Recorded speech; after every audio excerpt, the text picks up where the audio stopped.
Nathalie Marquet se lance dans le grand bain de la radio pour la première fois de sa carrière. À l'occasion de cette nouvelle aventure, la veuve de Jean-Pierre Pernaut s'est confiée au Journal des femmes sur ce défi, ses enfants, sa vie au calme dans le Sud. Nathalie Marquet se lance un nouveau défi.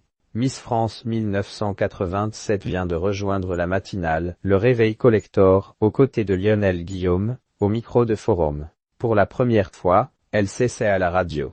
Et pour l'occasion, la veuve de Jean-Pierre Pernaut s'est confiée sur ce nouveau challenge, son rythme de vie chargé, ses enfants et sa vie dans le sud de la France. Qu'est-ce qui vous a donné envie de vous lancer à la radio ? Nathalie Marquet, j'ai rencontré Lionel et j'ai trouvé que l'on s'entendait très bien. Quand il m'a fait cette proposition, cela m'a fait tilt directement parce que j'avais vu un voyant un auparavant. Il avait parlé de l'âme de Jean-Pierre Pernaut, son défunt mari, NDLR, qui disait que j'allais faire de la radio, que cela allait me plaire et que j'allais être comme un poisson dans l'eau. Je n'en avais jamais fait, mais je me suis dit que cela devait être génial. Vous avez l'habitude de consulter des voyants. Suivez-vous leurs conseils à la lettre ? Dès l'âge de 17 ans, j'ai eu ma première séance de voyance, mais au bout du compte, c'est moi qui prends ma décision et je ne fais pas en fonction de ce que le voyant me dit. Je vois et je ressens des choses aussi, donc je sais ce qui est mauvais ou bon pour moi. Et je ne vais pas voir n'importe qui, il y a beaucoup de charlatans, alors je parle à des voyants renommés qui sont souvent de très bons conseils. De toute façon, je pense que le destin est tracé. Ce qui doit arriver arrivera. Que pensez-vous pouvoir apporter à cette matinale sur Forum ? Je voudrais envoyer des énergies positives pour que on passe tous une bonne journée parce que ce n'est pas toujours évident le matin, quand on se lève tôt. Moi, j'ai de la chance d'aimer mon travail, mais certaines personnes sont obligées de faire un travail qu'elles n'aiment pas. Je voudrais leur donner de la bonne humeur, du rire, de la joie. Pensez-vous y rester plusieurs saisons ? J'espère. Ce serait sympa. Je ferai aussi du théâtre à la rentrée, en septembre, mais c'est souvent le week-end, alors je devrais pouvoir combiner les deux. Quand on veut, on peut. J'aime bien ce qui est nouveau. Je suis un peu touche-à-tout. Je fais du théâtre, j'écris des livres, etc. Après, il faut voir si je conviens à la radio aussi. Vous changez dans votre quotidien pour vous adapter au rythme d'une matinale ? Je vais déjà essayer de me coucher plus tôt car il faudra que je me réveille à 5 heures du matin et pour l'instant, je n'arrive pas à me coucher avant 1h30 du matin. Même quand je me lève très tôt, je n'arrive pas à m'endormir. Peut-être qu'il faudrait que je pratique de l'hypnose ou que je bois des tisanes avant de dormir. Je pense qu'au bout d'un moment, mon corps finira par s'habituer à ce nouveau rythme. Mais je vais bientôt avoir 58 ans et mon corps a déjà des habitudes bien ancrées. Vous n'êtes pas du matin ? À l'époque, quand on était jeune, je riais toujours de nos 20 ans de différence avec Jean-Pierre. Lui se levait toujours très tôt pour aller aux 13h, alors que je me levais plus tard. Je lui demandais pourquoi il se réveillait si tôt et il me répondait qu'il avait besoin de prendre son temps le matin, écouter la radio, prendre son café, sa douche. Je râlais un peu, je lui disais qu'il pouvait écouter la radio dans la voiture et prendre sa douche le soir. Et maintenant, comme lui, il me faut du temps lorsque je me lève le matin. Je vieillis, je suis moins rapide.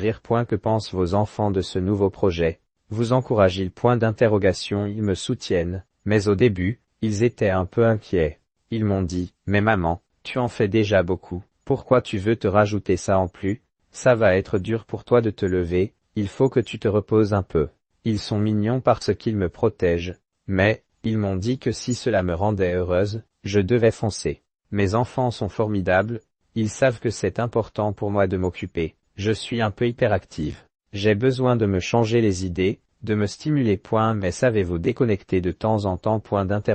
J'aime bien me déconnecter. Je n'aime pas la neige, je préfère le soleil et j'aime bien me retrouver dans le sud, dans ma maison, me retrouver et ne penser à rien. Je vais à la plage, je me détends, je regarde la mer. C'est mon havre de paix et c'était celui de Jean-Pierre aussi. Cet endroit me permet de m'arrêter quelques instants pour que je prenne le temps de réaliser que j'ai de la chance d'être en vie et en bonne santé. Vous vous y sentez moins stressé qu'à Paris ? Oh oui, quand vous êtes sans voiture à Paris, dès que le feu est vert et que vous n'avez pas passé la première, on vous klaxonne dessus.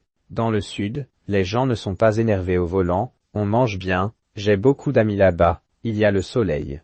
Je suis fan de soleil, j'en prends trop, Mais ce n'est pas grave rire. C'est ce qui me ressource et c'est l'essentiel. Je suis quelqu'un de très simple, je ne sors pas le soir ou sinon je sors uniquement au restaurant et je rentre chez moi. Je me repose, j'en profite. Je pense que dans mes vieux jours, j'irai habiter là-bas. Comment s'est passé le retour à la vie normale après votre participation à l'émission The Island? Quelle aventure!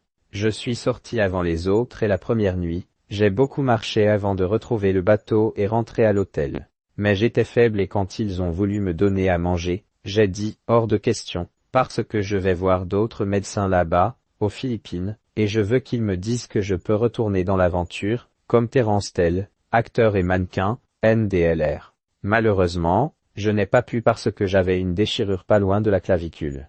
Alors la première nuit après l'aventure, je me suis retrouvé à l'hôtel, je n'ai pas pu dormir dans la chambre, j'ai dormi dans le balcon, par terre. C'est incroyable, les bruits me manquaient en fin de compte. Je me suis dit, mais je deviens folle ou quoi? J'ai une belle chambre avec la climatisation, et moi je vais sur le balcon.